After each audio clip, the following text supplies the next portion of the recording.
Andri, TVR Parlemen melaporkan. Demikian Warta Parlemen kali ini, sampai jumpa pada Warta Parlemen berikutnya. Terima kasih atas perhatian Anda, saya Nandita Eriska, wassalam.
Bahagia itu sederhana, hanya dengan melihat senyummu.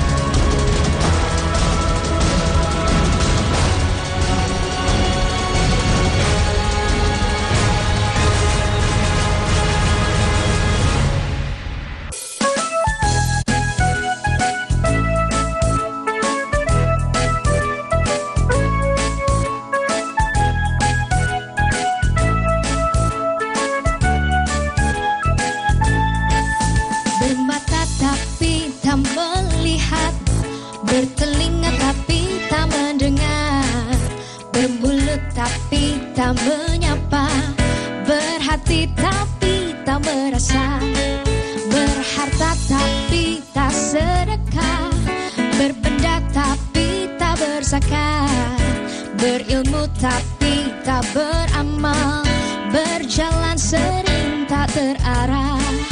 Semoga kita terhindar dari hal-hal sedemikian. Semoga kita menjauh dari sifat sedemikian.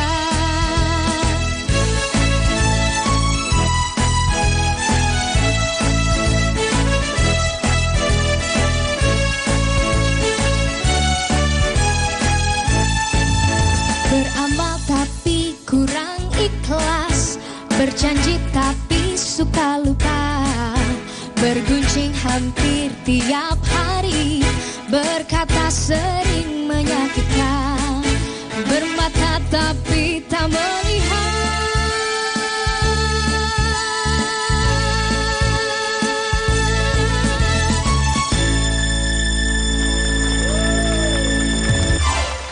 Selamat malam pemirsa TVRI dimanapun Anda berada. Senang sekali malam hari ini kita dapat berjumpa tentunya dalam acara kesayangan kita, Generasi Emas Indonesia.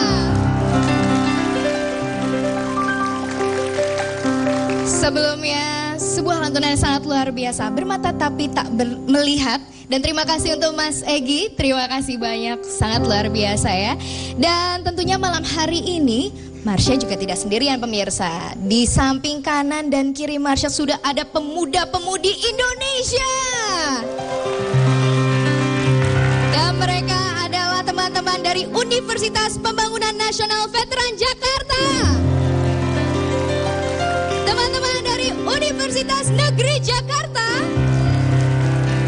Dan juga teman-teman dari Paguyuban Asep Dunia. Kang Asep, kumaha Daramang? Luar biasa, kompak semuanya. Semua pemuda-pemudi Indonesia harus kompak selalu ya. Namun, ini juga sosok yang tidak pernah ketinggalan. Beliau adalah sosok yang selalu memberikan motivasi dan juga inspirasi untuk kita semua. Siapa lagi kalau bukan Bapak Dr. Ari Ginanjar Agustian. Assalamualaikum Bapak. Salam, apa kabar semua? Bagaimana kabarnya Pak? Senantiasa sehat dan semangat. Luar biasa semangat. Apalagi di sini nih banyak sekali pemuda-pemudi Indonesia yang sudah siap sekali nih membangun bangsa. Cantik-cantik, ganteng-ganteng. Bahkan ada seluruh dunia yang namanya Asep berkumpul, Asep sedunia. Nah ini dia. Bapak, silakan. Terima kasih. Dan tadi di awal Marsha menyanyikan lagu Bermata tapi tak melihat, bertelinga tapi tak mendengar. Nah itu Wah, Pak. luar biasa, lagunya kayaknya gue banget gitu. Waduh. Langsung tersindir kita ya. Aduh, Marsha. Jadi lagunya itu ada, seneng sekali nih. Bermata tapi tak melihat, bertelinga tapi tak mendengar, bermulut tapi tak menyapa, berhati tapi tak merasa, berharta tapi tak sedekah, berbenda tapi tak berzakat, berilmu tapi tak beramal, berjalan tapi tak terarah, beramal tapi kurang ikhlas, berjanji tapi suka lupa, bergunjing, hampir setiap hari, berkata tapi menyakitkan. Kayaknya menggambarkan zaman sekarang ya. Situasi yang Situasi. terjadi di Indonesia sekarang ini. Seharusnya kan punya mata ya, melihat orang yang susah ya harusnya menolong. Melihat orang yang menderita harusnya turun tangan. Bahkan melihat orang yang sakit harusnya membantu. Malah yang sekarang terjadi, bagaimana kisah-kisah yang sangat memiriskan itu, miris hati, mendengar anak-anak remaja bisa memperkosa anak-anak kecil sampai dengan dibunuh akhirnya. Berarti itu kan berhati tapi tak merasa gitu. Iya, betul. Dan melihat bahwa itu anaknya orang lain. Mendengar bahwa itu adalah juga anaknya orang lain. Tetapi kita tidak merasa, tidak melihat dan tidak mendengar. Mudah-mudahan hari ini, malam ini kita akan cari solusi supaya bermata tapi melihat, bertelinga tapi mendengar, berjalan yang terarah. Inilah sesi malam ini untuk pemirsa di rumah, Total Action. Bagaimana cara action yang baik? Wow. Jadi malam hari ini kita membahas tentang Total Action, Pak. Total Action. Nah, apa Pak? Kaitannya tadi kan bermata melihat, terus mendengar. Apa kaitannya dengan Total Action, Pak? Ya, pada akhirnya modul yang kita bahas selama berminggu-minggu di TVRI ini, pada akhir modul adalah bagaimana kita total action, melaksanakan. Ya, punya mata, ya melihat, punya telinga, ya mendengar, punya kaki, ya berjalan, punya tangan, ya bertindak. Tapi kebanyakan punya kaki, diam, punya tangan, disimpan, punya mata, tak melihat yang berguna, punya telinga, tak mau mendengar hal-hal yang baik. Jadi yang terakhir, setelah kita punya misi, masih ingat 5 tips untuk sukses? Masih ingat? Pak Asep sedunia masih ingat? Masih ya, 5. Yang satu harus punya misi, punya cita-cita. Yang kedua harus punya karakter yang unggul. Yang ketiga harus mampu self control, ya, supaya berjalan tak terarah. Jangan sampai itu. Yang keempat harus berbagi sinergi. Yang kelima, pemirsa di rumah masih ingat? yang baru kita sebutkan, total action. Langkah nyata, langkah konkret. Karena yang sekarang kebanyakan adalah jumlah pengangguran di Indonesia berapa jumlahnya? 7,3 juta, Marsha. 7,3 juta. Dan dari 7,3 Anda tahu berapa sarjananya? 30% sarjananya menganggur. Artinya berilmu tapi tak beramal. Ya, melihat tapi tak mendengar. Padahal Indonesia sangat kaya raya alam semestanya. Gemah ripahloh jinawi, tongkat kayu dan batu jadi tanaman. Artinya apa? Bagaimana kita mempergunakan semuanya setelah kita punya cita-cita, setelah kita punya karakter, mampu mengendalikan diri, sinergi, pada akhirnya adalah untuk 1000 langkah. Yang pertama kita lakukan adalah apa? Ada yang bisa bantu saya? Dari 1000 langkah. Yang pertama, 1 langkah saja. Itulah yang saya maksud acara malam ini. Supaya kita menjadi the doer, orang yang mau melangkah.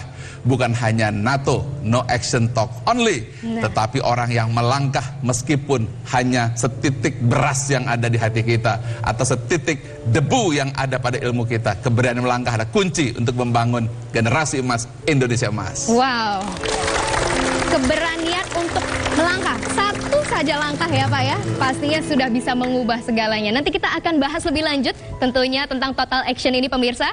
Janganlah kemana-mana, tetap bersama kami tentunya dalam Generasi Emas Indonesia.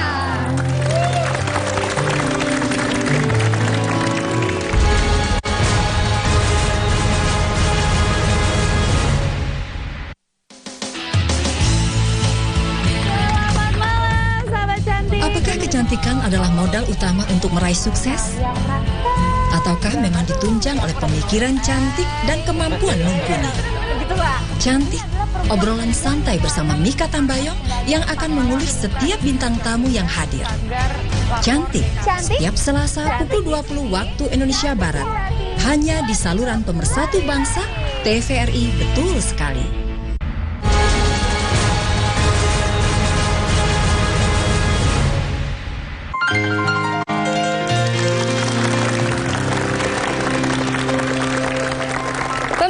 Masih bersama kami tentunya dalam Generasi Emas Indonesia.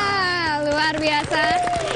Dan kita masih akan membahas mengenai total action tadi ya Pak. Nah, kaitannya nih Pak sama pertanyaannya Marsha nih Pak ya. Apa sih Pak akibatnya kalau kita mungkin kita sudah punya mata, kita sudah punya telinga, tapi tidak mau mengaplikasikannya. Apa akibatnya tuh Pak? Oke. Sudah pernah dengar pemirsa di rumah ada seorang sarjana, bahkan bukan sarjana, S2.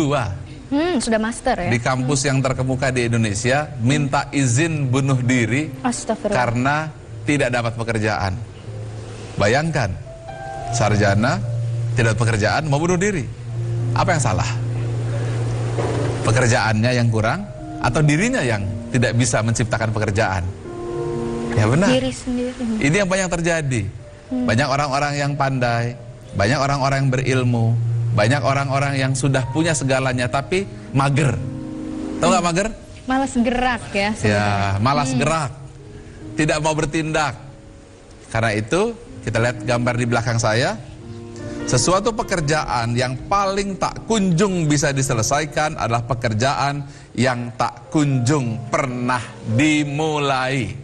Jadi kebanyakan di antara kita sesungguhnya bukan masalah pekerjaan di luar yang tidak ada. Bukan karena ilmu yang kurang, tetapi karena sakitnya tuh di sini. Nah. Ya, kita sudah punya hati, kita sudah bahas kan, yang titik tengah itu, masih ingat? Tetapi terbelenggu yang warna hitam. Coba lihat di layar, yang warna hitam itu membelenggu kita. Nah, setelah belenggu itu dihilangkan, maka dia seperti reaktor nuklir di hati kita, mendorong kita ingin maju, ingin berbagi, ingin menolong, dan nilai-nilai titik tengah itu kemudian meledak menjadi energi potensial, menjadi energi kinetik, langsung menjadi sebuah cita-cita, jadi karakter, jadi self control, jadi sinergi. Yang kelima apa? Hari ini harus dieksekusi.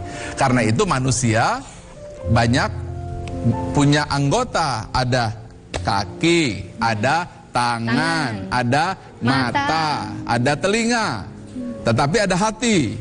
Nah, kalau kita hanya punya hati tapi tak punya raga, namanya apa? Dedemit, hantu. Tetapi kalau kita punya raga, tidak punya hati, namanya apa? Robot.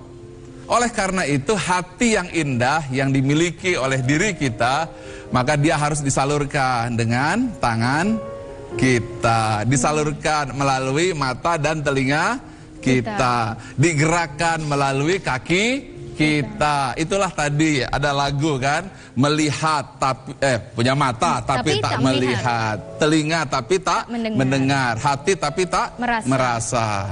Artinya ada dua. Yang pertama, banyak sekali kita tidak mau bergerak, kita diam. Tetapi begitu bergerak salah. Benar? Jalannya tidak terarah. Banyak tidak? Banyak. Perilakunya tidak sesuai hati nurani. Banyak tidak? Banyak. Berapa pengguna narkotika? Banyak sekali. 5 juta orang. Bertambah berapa setiap tahun? 500.000. Berapa yang mati karena miras? 51 orang per hari. Artinya berjalan tapi tak terarah. Coba lihat gambar di belakang. Ayo lihat gambar di belakang. Mengapa terjadi? Karena pusat orbit kita adalah yang hitam itu. Apa yang hitam? Belenggu. Apa belenggu? Pengalaman kecewa, pengalaman masa lalu. Saya tidak mampu, saya tidak bisa, pernah marah, pernah sedih. Membelenggu, akhirnya yang menggerakkan kita. Ini elektron, penggerak inti atom kita adalah belenggu-belenggu yang hitam. Itulah yang disebut, dikatakan berjalan tapi tak terarah, bermata tapi tak melihat, bertelinga tapi tak mendengar, berucap tapi menyakitkan. Nah, itu dia. Baik. Dan ini kaitannya lagi, ketika kita mau melangkah nih, Pak Dokter. Nah, ketika kita mau melangkah maju, terkadang-kadang ada rasa yang namanya egois. Nah, itu gimana Pak akibatnya kalau misalkan ada muncul egoisan di dalam? Egonya ada dua sebenarnya, ego itu. Ada ego negatif, ada ego hiperaktif. Ya, ego yang hiperaktif merasa diri paling penting, merasa diri paling hebat, merasa diri paling berkuasa, merasa diri yang paling pinter, merasa diri yang paling benar. Semuanya masuk neraka, dirinya yang masuk surga. Semuanya salah, dirinya yang benar. Nah, orang seperti ini yang disebut berhati tapi tak merasa, gitu. Bergunjing hampir tiap hari. Apalagi? Berkata sering menyakitkan. Nah, sakit. Nah, itulah yang disebut sakitnya tuh di sini. Nah, orang-orang seperti itu dikuasai oleh belenggu, yang belenggu titik tengah. Coba lihat supaya ngerti nih cara kerja otak kita ya. Saya ingin tanya dulu nih sebelum saya mulai nih pemirsa di rumah. Anda yang mengendalikan otak atau otak yang mengendalikan Anda? Haha, apa? Bukan. Anda yang mengendalikan otak Anda. Otak itu ya personal komputer. Di rumah pemirsa, punya handphone tidak? Punya. Punya smartphone? Punya laptop? Punya. Ya berarti laptop mengendalikan Anda atau Anda mengendalikan laptop? Kita mengendalikan. Pinter. Berarti Anda mengendalikan otak atau otak mengendalikan Anda? Iya, pinter, tepuk tangan dulu di rumah. Pinter sekali ya. Siapa dulu dong penonton generasi emas TVRI? Iya, harus pintar-pintar. Harus pintar-pintar, ya, awas ya kalau bikin malu loh, harus dijawab loh. Oke. Yang kedua, yang kedua ini egonya ego pasif. Ya, ego negatif. Contoh gini, ya saya kan dari dulu nggak bisa kerja. Dari dulu tuh saya begini, nggak mungkin lah saya bisa bikin maju usaha yang berkembang, bikin swalayan, punya gedung bertingkat, punya bisnis besar, nggak mungkin. Dari dulu tuh saya warteg, paling-paling bikin warung lumayan, betul? Iya, betul. Nah, itu akibat apa? Akibat karena kita membentuk mindset kita, membentuk alam bawah sadar kita. Coba ya, saya tanya di rumah, lihat. Siap? Tangan begini semua di rumah? Ya sini juga dong, semua tangan begini. Siap? Gambar sesuatu ya, hitungan 5 detik. Gambar pemandangan alam saat. Ada cukup, lihat gambarnya apa? 2 buah gunung ya. Betul Pak. Lagi coba tangan begini, siap. 3 detik. Gambar bebek.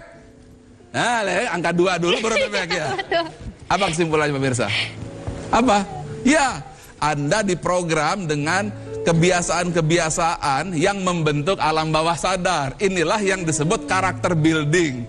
Itulah mengapa saya minta pemirsa di rumah nonton acara Generasi Emas untuk membangun bukan hanya bebek atau gunung, tapi karakter unggur melahirkan generasi emas. Wow. Ya, sekarang mindset kita lah penentu. Berarti kita harus melakukan programming. Yang diprogram apa? Handphone Anda atau otak kita? Otak kita diprogram oleh TV, internet. Masih ingat ketika kasus pembunuhan dan penganiayaan seorang wanita namanya Yuyun, apa terjadi? Sebelumnya apa dulu anak 14 anak itu nonton dulu film porno, kemudian minuman keras. Ketika minuman keras lewat Yuyun di kebun karet. Apa yang dilakukan? Diperkosa kemudian dibunuh.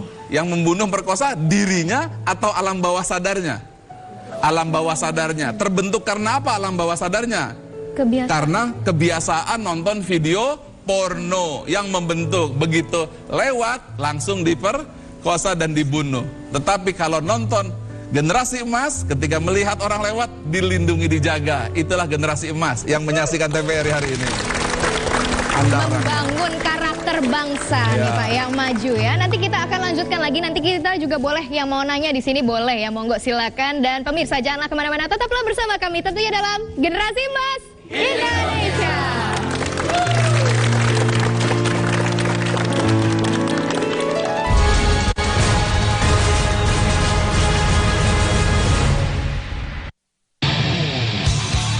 Realitas politik dengan tema stabilitas harga pangan. Menghadirkan narasumber Wahyu, Direktur Pengadaan Bulog, M. Sarkawiraud, Bustanul Arifin, dan Said Salahuddin sebagai pembawa acara. Realitas politik malam ini pukul 21 di TVRI, saluran pemersatu bangsa.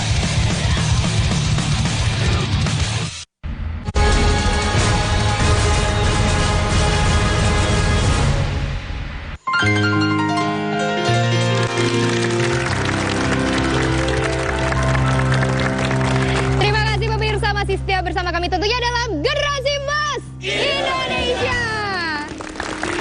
Baik, Marsha mau mendengar semangatnya lagi nih pemuda-pemudi Indonesia. Kita sama-sama yel-yel dulu Generasi Emas ya. Silakan semuanya berdiri. Sudah siap semuanya? Siap. Oke. Generasi Emas. Maju, maju, maju. Generasi Emas. Sukses, sukses, sukses. Generasi Emas. Jaya, jaya, jaya. Generasi Emas. Bisa. Generasi Emas Indonesia. Luar biasa, silakan duduk kembali. Wow, semangatnya membara nih Pak. Berarti berani maju untuk melangkah nih Pak. Oh, itu ciri. Harusnya. Ada sebuah buku yang terbaru 2005 ditulisnya. Dia melakukan sebuah riset. Ya. Negara apa yang paling hebat dan paling maju dan apa penentu kemajuannya? Tahu nggak apa? Jadi adalah level dari semangat. Semakin tinggi semangatnya, semakin maju. Coba kita lihat, mereka menunjukkan semangat, mudah-mudahan menular kepada penonton di rumah. Amin. Baik, dan sekarang kita buka untuk pertanyaan ya Bapak ya. Silakan. Dan silakan yang di studio mungkin siapa yang ingin bertanya? Waduh, semangat semua. Mungkin yang ini aja dulu deh, Marsha akan. Silakan, namanya siapa dan dari mana? Silakan. Assalamualaikum warahmatullahi wabarakatuh. Waalaikumsalam warahmatullahi wabarakatuh. Selamat malam, nama saya Dito Syahendardi dari Universitas Pembangunan Nasional Veteran Jakarta. Baik. Pak Ari, saya mau bertanya, untuk melangkah maju ke depan, terkadang saya merasa hambatannya muncul dari diri sendiri. Bagaimanakah cara mendeteksinya? Terima kasih. Luar biasa pertanyaannya. Ya, terima kasih banyak. Dito ya tadi namanya ya. Silakan Pak Ari. Apa yang paling menghambat adalah diri kita sendiri, benar. Jadi hasil survei itu membuktikan bahwa penghalang utama keberhasilan adalah diri kita sendiri.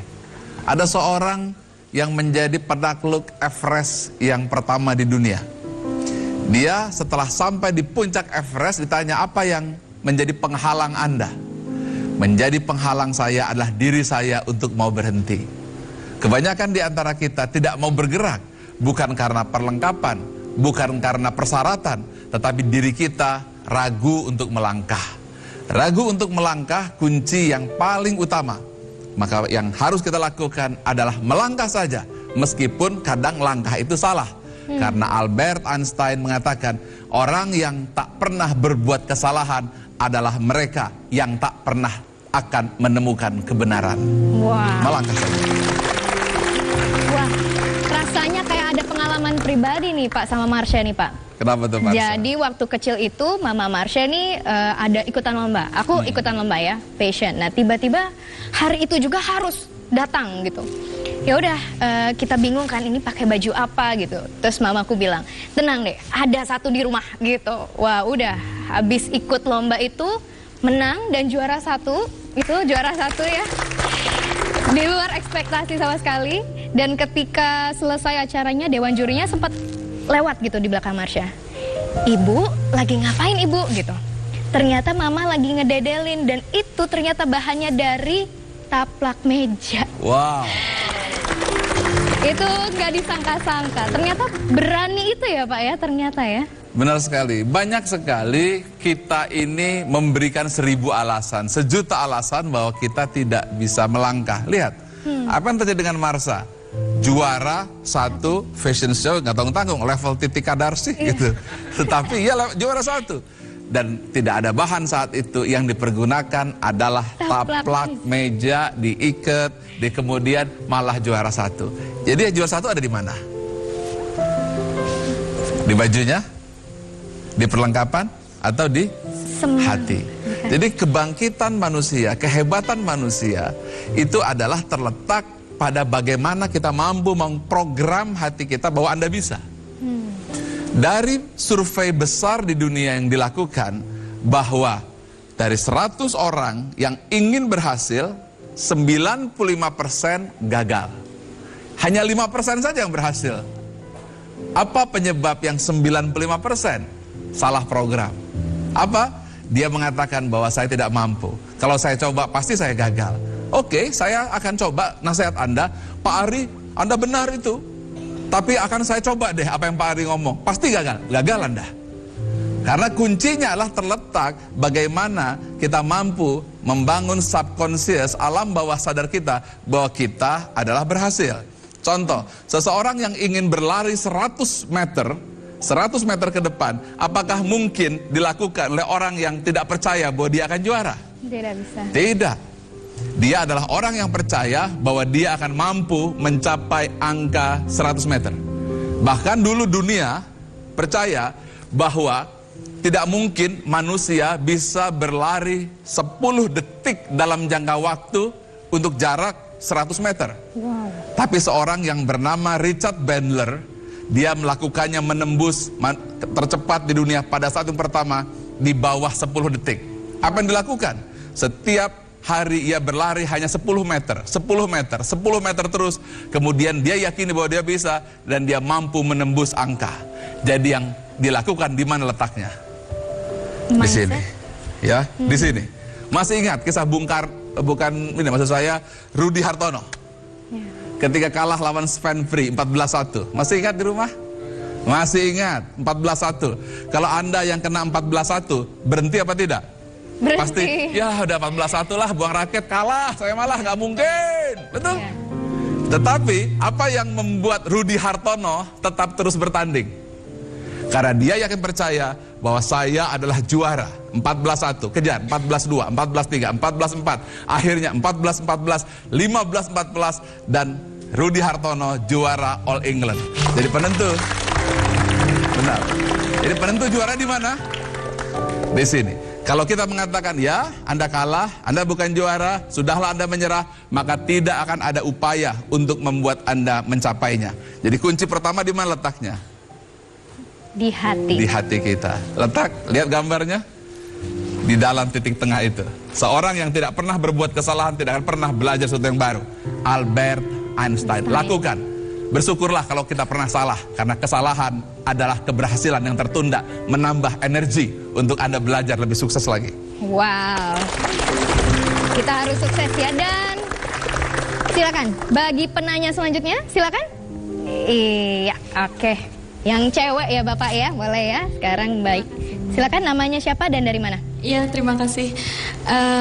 Nama saya Karina Dian Pratiwi dari Universitas Negeri Jakarta. Oke. Saya ingin bertanya Pak, bagaimana cara mengatasi perasaan takut melakukan kesalahan dalam eksekusi yang kita lakukan? Terima kasih Pak. Baik, terima kasih. Boleh beri tepuk tangan. Bagaimana tuh Pak? Bersyukurlah dengan rasa takut. Karena ketika rasa takut ada, maka di situ berarti Anda masih normal. Kalau orang yang tidak normal, maka dia tidak takut apa-apa. Membunuh orang, ada yang memperkosa orang, tidak takut. Tapi Anda punya rasa takut, maka Anda bersyukur. Berarti fungsi limbik sistem kita masih bekerja. Karena orang-orang yang masuk ke penjara, ketika dilakukan sebuah survei oleh para ahli, rata-rata rasa takutnya itu sudah hilang.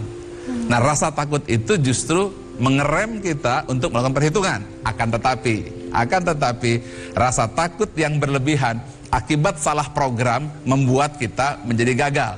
Contoh, pemirsa, siapa yang kalau naik mobil suka mabok? Ada nggak? Kalau mau naik mobil, aduh mau mabok. Atau naik pesawat terbang, pasti akan mabok. Siapa? Mabok. Naik kapal laut, mabok. Ada tidak? Ya, itu akibat kapal lautnya atau pikiran kita? Pikiran kita, karena kita mengatakan kalau saya naik kapal laut saya akan mabok, kalau saya naik pesawat udara saya akan muntah. Maka begitu naik pesawat muntah dia. Ini dipakai bisa jadi senjata, bisa jadi juga perusak. Ada yang dilakukan, ada tahu kisah samurai? Para samurai itu dia dilatih hatinya bahwa dia tidak mati. Maka ketika perang dunia kedua ditembakin, dar tetap aja maju bawa pedangnya. Ya. Tidak mati-mati. Dan begitu dia sempat baru dia mati. Mengapa? Karena doktrin dirinya yang membuat dirinya jadi luar biasa. Tetapi begitu mengatakan saya lihat saya sakit bener. Bahkan ada yang mengatakan aduh nanti saya buta betul dia. Pernah tidak Anda kehilangan kacamata? Gak ada di kacamata saya. Pulpen saya gak ada di pulpen padahal depan mata. Jadi lihat bahwa pikiran kita, mata telinga kita sangat tergantung pada pemrograman alam bawah sadar kita. Jadi kuncinya untuk melakukan lahirnya Indonesia Emas terletak di mana? Keyakinan diri kita bahwa kita adalah negara yang terbaik, bangsa yang terbaik. Itu yang dilakukan Jerman, Über alles. Itu yang dilakukan Inggris, bahwa mereka mengatur gelombang lautan. Itu yang dilakukan oleh bangsa-bangsa yang besar, oleh raksasa-raksasa dunia, ketika mereka meyakinkan dirinya bahwa mereka yang terbaik dan mereka akan menjadi baik. Mengapa? What you focus expand. Yang kita pikirkan akan berkembang sesuai menjadi kenyataan. Alam semesta menjawab sesuai harapan kita. Inilah yang harus Anda bangun, diri Anda sendiri. Wow. Baik, Pak Dr. Ari, Marsha juga ingin bertanya nih Pak. Ini ketika kita sudah berani dan siap untuk melangkah nih ya Pak, tiba-tiba tadi terjadi halangan-halangan, rintangan gitu. Tiba-tiba ada rasa tidak yakin. Nah, bagaimana caranya agar kita tidak putus asa, Pak? Tetap ingin maju. Pertanyaannya sangat bagus. Sering tidak pemirsa di rumah begitu maju, wah ini saya jatuh nih, saya jatuh, gubrak jatuh, betul? Iya. Ya, atau aduh ini nanti kalau ke pasar saya kecopetan ini ya. Nanti ada copet nih, kecopetan betul. Copet. Mengapa? Yang nyopet akan nyari ini dia yang mau kecopetan, dicopet betul Anda. Jadi kuncinya adalah bahwa kita harus memprogram pikiran kita dan mendesain masa depan kita melalui hati Anda sendiri. Baik, dan nanti juga kita akan sharing lagi. Kalau di sini mau bertanya lagi silakan ya pemirsa. Janganlah kemana-mana, tetaplah bersama kami tentunya dalam Generasi Emas Indonesia.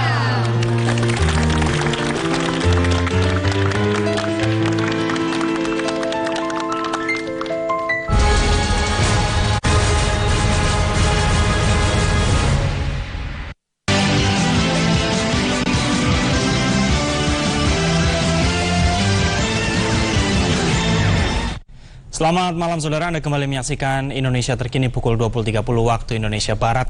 Saudara, Dewan Direksi LPP TVRI menyampaikan permohonan maaf atas kesalahan pemakaian kombinasi busana pada program Ramadan edisi Sabtu 11 Juni 2016. Kombinasi busana tersebut menimbulkan kesan adanya simbol agama tertentu dan hal ini merupakan ketidaksengajaan. Dan berikut pernyataan dan permohonan maaf resmi Dirut LPP TVRI Bapak Iskandar Ahmad. Assalamualaikum warahmatullahi wabarakatuh. Bulan suci Ramadan adalah bulan yang penuh rahmat dan ampunan. Dan semoga kita senantiasa dalam lindungan Allah Subhanahu wa Ta'ala. Pada kesempatan kali ini, Dewan Direksi LPP TVRI menyampaikan hal sebagai berikut. Pertama, dengan ketulusan yang mendalam, Dewan Direksi LPP TVRI memohon maaf yang sebesar-besarnya kepada seluruh masyarakat Muslim Indonesia atas khilafan dan ketidaksengajaan terkait pemakaian kombinasi busana yang dikenakan secara salah oleh pembawa acara perempuan, sehingga menimbulkan kesan adanya simbol agama tertentu.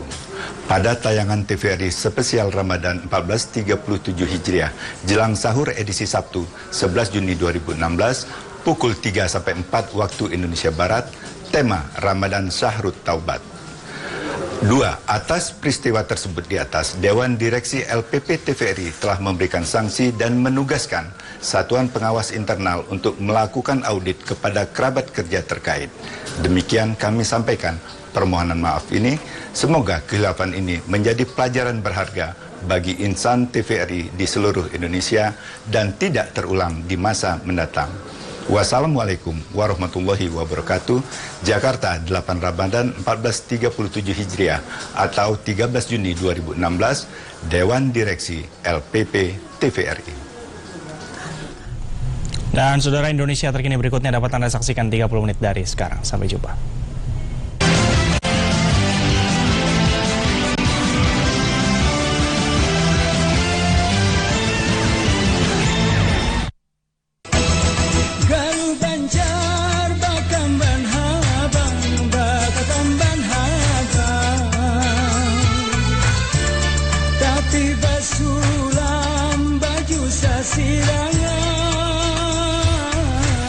Ketekunan,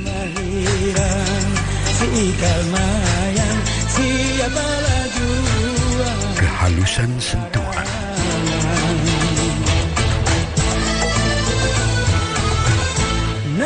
ketelitian,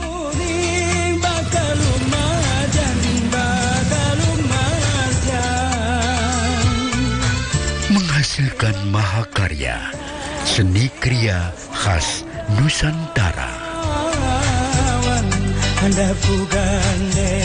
Kerajinan khas Banjar, karya cipta seni Indonesia.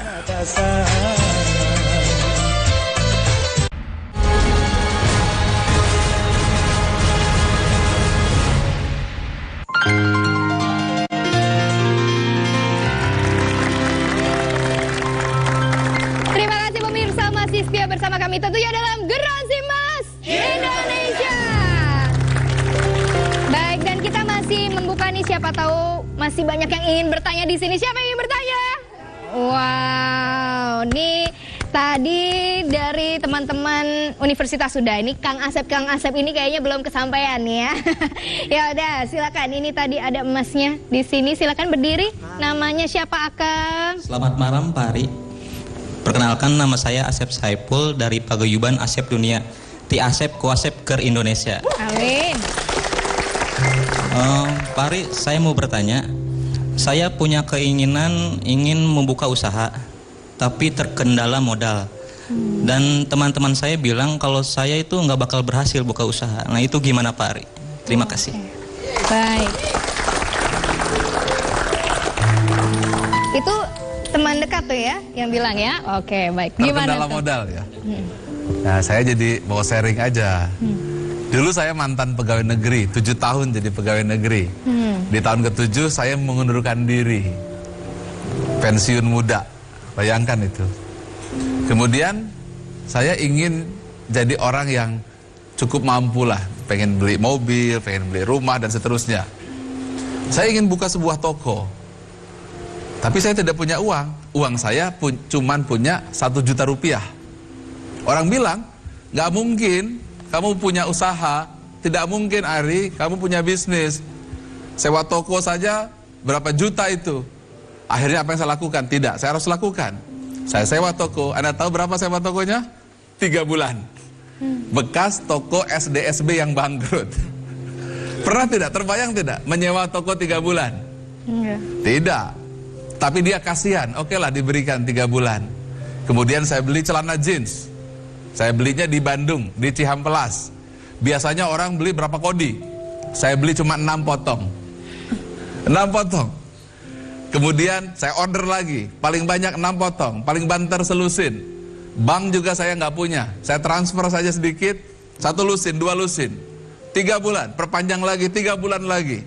Dan akhirnya, cepat atau lambat, saya punya 12 toko, saya punya... Dan alhamdulillah, tercapai segala cita-cita. Dan sempat bikin gedung 25 lantai sekarang. Iya, alhamdulillah. Teman saya satu lagi, saya ajak bisnis, ayo kita bikin toko. Nggak mungkin, cuma 3 bulan. Uang cuma 1 juta, mana mungkin. Sewa toko cuma 3 bulan. Kemudian modal celana cuma 12 potong, mau bikin toko. Tapi di kepala saya tergambar bahwa saya akan mau jadi juragan jin seperti di Cihampelas. Dan itu saya yakini. Dalam waktu tidak lebih dari 2 tahun, itu menjadi kenyataan. Tapi di Pulau Dewata, Bali. Teman saya, dia awalnya mau ikut. Tapi begitu lihat cuma ada 6 potong, ditarik balik duitnya, beli motor. Satu lagi, tarik balik duitnya, beli VW Safari. Dan akhirnya, alhamdulillah, nasibnya berubah. Nasib saya dan nasib dia agak sedikit berbeda. Apa kuncinya? Ya, tidak perlu perlengkapan yang cukup untuk menjadi sukses. Tidak perlu punya modal yang cukup, karena modal sesungguhnya adalah di hati kita. Lalu saya ingin mengembangkan diri. Mereka mengatakan, jaminannya harus 100 juta. Saya tidak punya uang. Kalau begitu, rumah saya, sertifikatnya saya gadaikan. Itu pun tidak bisa, karena rumah saya cicilan. Dan sertifikat ditahan. Jadi apa ya? Apa saja yang ada, saya lakukan. Dan alhamdulillah, itu menjadi nyata. Jadi kunci kekuatan keberhasilan itu di mana? Di hati kita. Tapi banyak orang menyalahkan, saya tidak punya modal, saya tidak punya network, keluarga saya bukan pengusaha. Padahal Anda bisa melakukan apa saja yang Anda inginkan sepanjang Anda yakin dan percaya bahwa Anda sukses. Mengapa? Karena ketika Anda yakin dan percaya, Anda akan berlari 100 kali, 1000 kali. Anda tidak peduli karena Anda sedang membangun apa yang Anda yakini. Jadi sukses pertama letak di mana? Di sini. Karena ketika di sini ada, kita akan mewujudkan segala yang kita impikan, segala impian kita. Karena untuk sukses, untuk berhasil, Anda tidak membutuhkan kesaktian apapun, tidak membutuhkan otak yang cerdas, tidak membutuhkan apa-apa. Yang dibutuhkan sederhana saja, seberapa yakin atas keberhasilan yang Anda yakini sendiri. Jadi kunci keberhasilan letak di dalam diri Anda sendiri. Itu dia. Baik. Pak Dr. Ari, saya juga ingin pertanyakan, ini kan kaitannya juga kita di bulan Ramadan ya Pak ya. Pinginnya sih memang sukses. Nah gimana caranya memaksimalkan potensi yang ada di dalam diri kita supaya lebih baik lagi ke depannya, lebih positif lagi, gimana tuh Pak? Ya penting sekali bulan suci Ramadan. Mari kita lihat gambar di belakang saya ini, gambar SQ model. Jadi sukses letaknya di mana? Ya benar, di titik tengah. Titik tengah itu namanya fitrah. Nah fitrah ini adalah keinginan yang bersifat mulia. Di situ ada keberhasilan, di situ ada keinginan untuk berjaya, di situ keinginan untuk memberi, di situ keinginan untuk kreatif, di situ keinginan Tuhan yang tersimpan di hati manusia. Apa keinginan Tuhan? Yaitu manusia berbuat baik, berbuat kasih sayang, berbuat cinta, menolong, memberi pekerjaan, memberikan bantuan, membangun jembatan, membangun apa saja demi untuk rahmat bagi semesta alam. Tetapi kenapa itu tidak muncul? Karena kita tertutup oleh belenggu yang berwarna hitam, yaitu ketakutan, kekhawatiran. Ketika puasa yang diperkuat yang mana? Titik tengah ini. Titik tengah itu diperkuat. Diperkuat, kemudian titik lemah itu dilemahkan, kemudian kita melakukan yang disebut dengan unlocking, membuka the spiritual within, yaitu membuka inti kekuatan di dalam jiwa. Ada yang mengatakan unleashing the spiritual within, yaitu melepas kekuatan dalam diri. Ketika itu terlepas, Anda bisa melakukan banyak hal yang tak pernah terfikir. Yang penting adalah Anda percaya bahwa di dalam diri Anda kekuatan fitrah. Siapa pemilik fitrah? Dia yang maha kaya, dia yang maha perkasa, dia yang maha mulia. Tapi yang bermasalah adalah kita tidak percaya bahwa dia bisa memberi apa saja yang Anda inginkan, sepanjang Anda yakin percaya bahwa dia mampu dan memberikan apa yang Anda harapkan. Berarti kuncinya letaknya di mana? Ketika kita mampu membuka belenggu ketika berpuasa, ketika belenggu itu dilepas, dikunci, dilepaskan, maka yang ada adalah fitrah. Disitulah lahir kekuatan manusia baru setelah ia 30 hari berpuasa di Ramadan. Karena ketika puasa bukan hanya makan minum, tapi melepas belenggu-belenggu, karatan-karatan hitam, korupsi-korupsi hati yang selama ini menutup, dibongkar selama 1 bulan, lahir manusia sejati. Itulah manusia sukses, sehebat-hebatnya, semulia-mulianya, seagung-agungnya.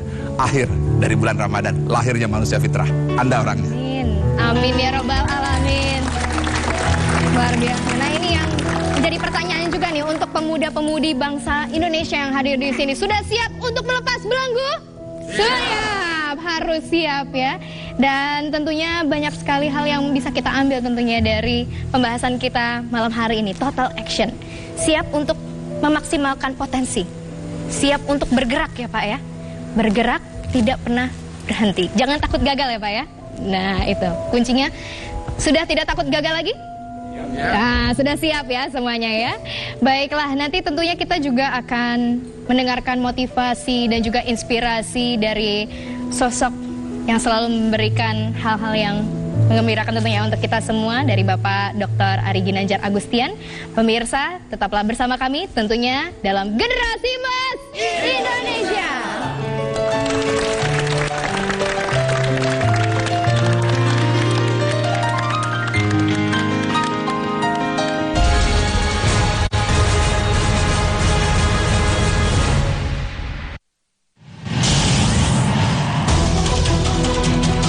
Terjadi di desa Novoseleski di wilayah Dunia Dalam Berita merangkum warta dari berbagai pelosok negeri dari 5 benua, dipaparkan secara lugas, lengkap dan akurat. Dunia Dalam Berita memberi pencerahan, menambah wawasan. Dunia Dalam Berita, Senin hingga Jumat pukul 23 di sini di TVRI, saluran pemersatu bangsa.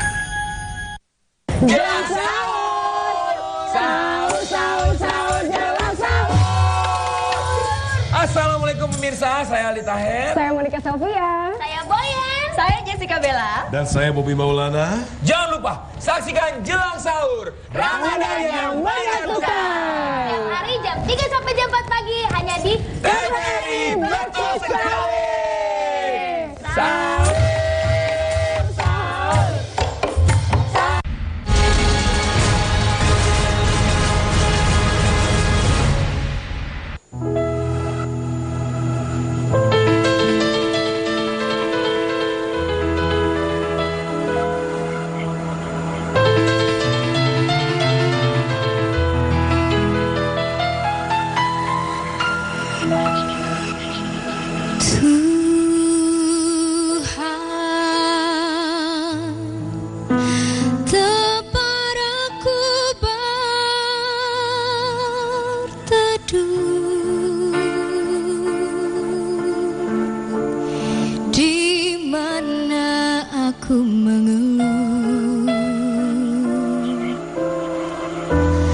Dengan segala keluh,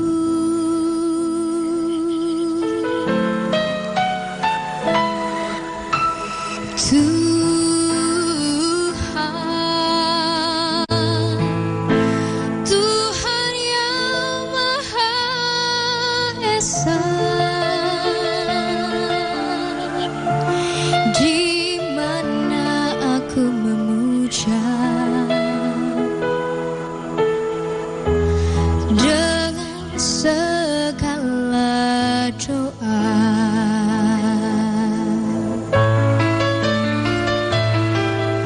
Aku jauh, engkau jauh, aku dekat, engkau dekat. Hati adalah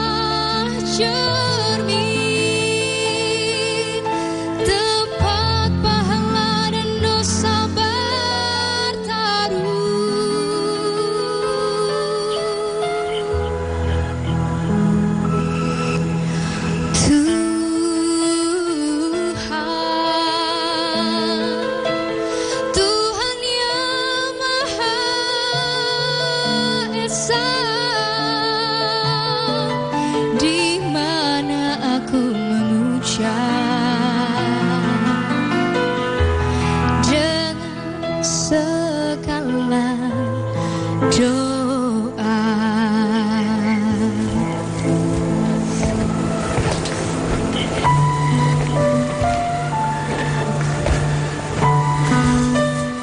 Pemirsa sebangsa dan setanah air, Indonesia adalah negara yang gemah ripah loh jinawi.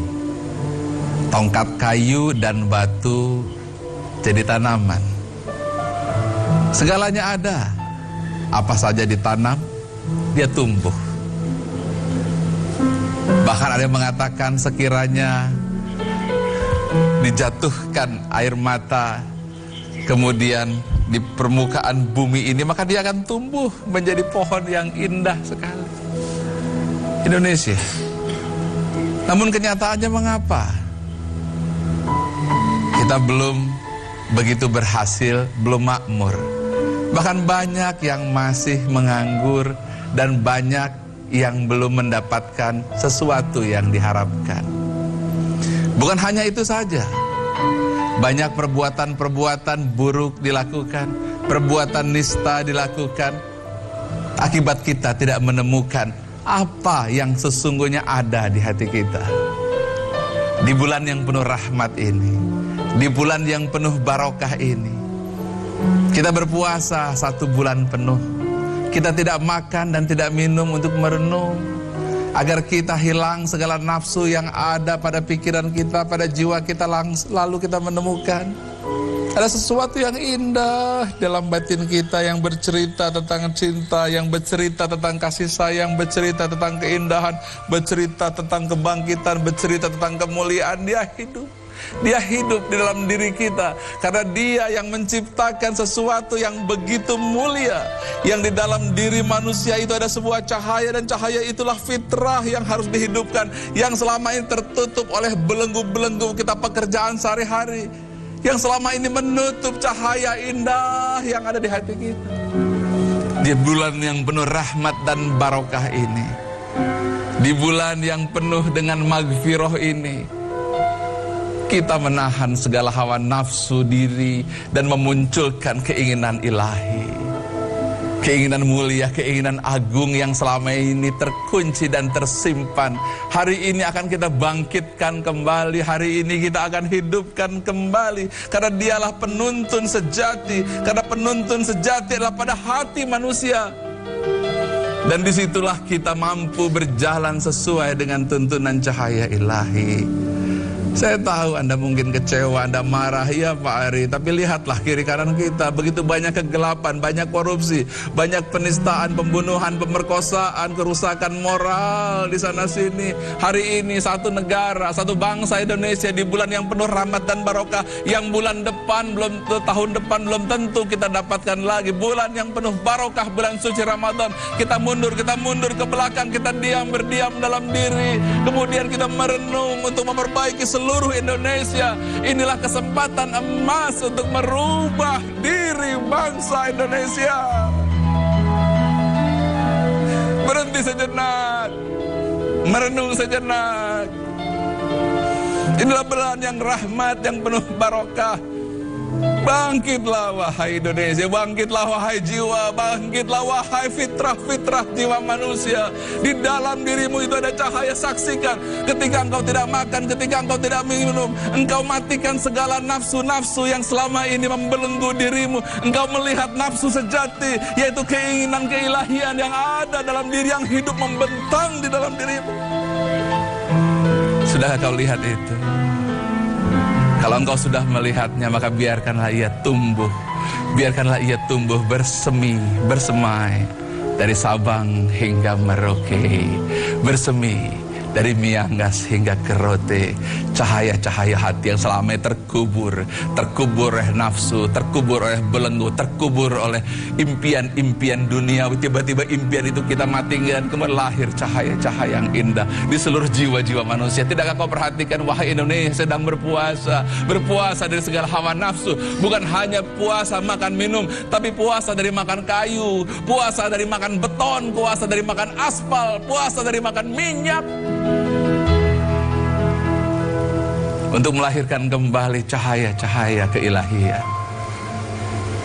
Semoga bulan penuh rahmat dan barokah ini melahirkan Indonesia baru.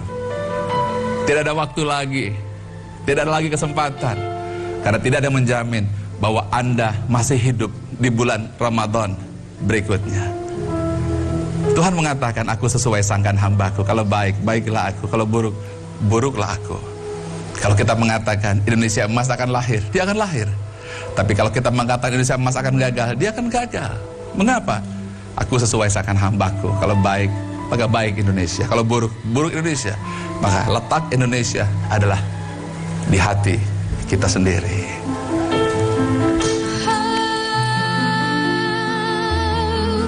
Aku jauh, engkau jauh. Aku dekat, engkau dekat.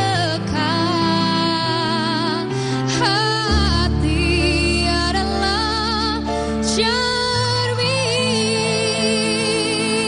tempat pahala dan dosa bertaruh.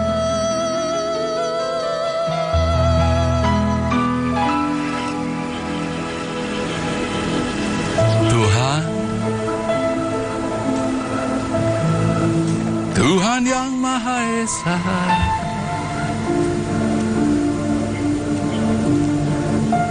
di mana aku berteduh dengan segala dosa. Begitu banyak dosa yang telah mengotori tubuh kita. Begitu banyak dosa yang telah melumuri mulut kita. Terlalu banyak dosa yang menutupi mata kita. Terlalu banyak dosa yang ada di telinga kita. Terlalu banyak dosa yang menghimpit hati kita. Terlalu banyak dosa yang pergunakan menempel di kaki kita. Terlalu banyak dosa yang ada pada segala tubuh kita. Kalau kita melihat dosa kita, kalau kita mampu diperlihatkan betapa begitu kotornya tubuh kita, betapa kotornya wajah kita, betapa kotornya diri kita, maka tiada kata yang lebih indah kecuali Anda menikmati bulan yang penuh rahmat dan barokah. Seperti orang yang sudah 5 bulan tidak mandi masuk ke sebuah telaga yang indah, inilah telaga bulan Ramadan ketika Anda mensucikan hati kita. Nikmati indahnya ini.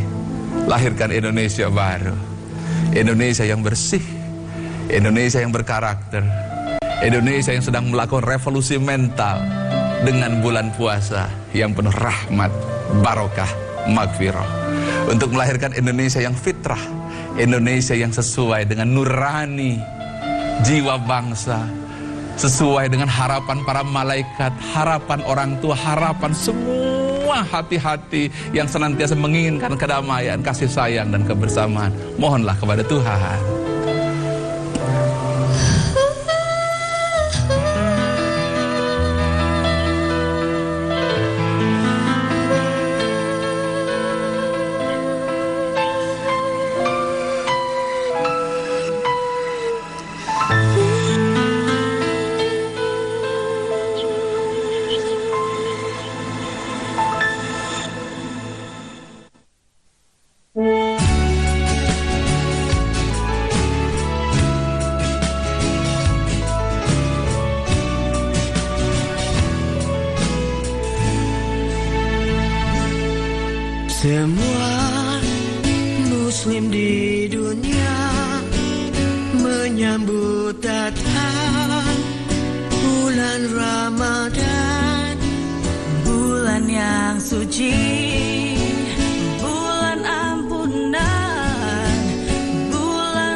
Selamat malam pemirsa TVRI dimanapun Anda berada. Jumpa kembali dengan saya Said Salahuddin di setiap Senin malam pukul 21 dalam diskusi yang menarik sekali ya, bertema seputar kenaikan harga pangan yang selalu atau kerap terjadi di masa Ramadan dan menjelang Idul Fitri, apalagi kalau bukan di realitas politik.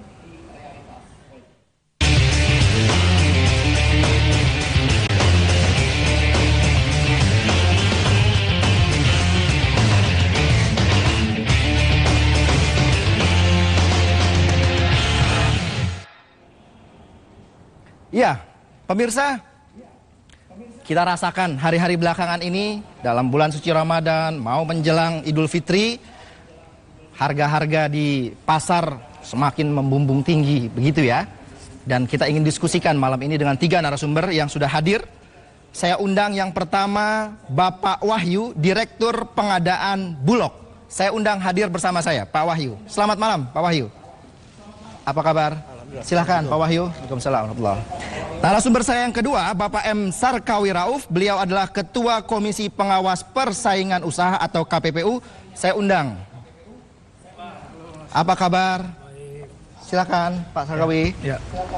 Dan yang ketiga saya punya narasumber seorang pengamat ekonomi pertanian Bapak Bustanul Arifin.